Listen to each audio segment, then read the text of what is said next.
नमस्कार जय जगन्नाथ सांग मैंने केमती अच्छा आशा कर समस्ते बहुत ही बढ़िया थे। ठाकुर आशीर्वाद बहुत भल अच्छे आपंकर आशीर्वाद भल पाइबा जो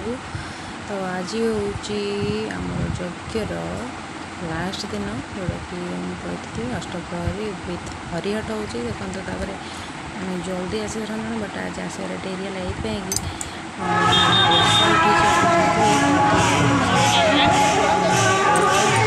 अवश्य सेते जोर वर्षा ना भी किंतु दिन सारा पूरा मेघुआ पाग होकर रही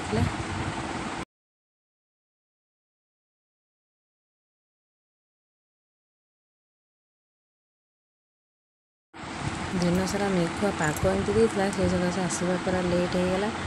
घड़घड़ी बिजुड़ी एत जोर मार्ता से आसीगलानी तेणुक जहाँ हो ठाकुर आशीर्वाद जोर वर्षा भी होनी ठीक टाइम घड़घड़ी बिजुड़ी सहित सबकि कमीगला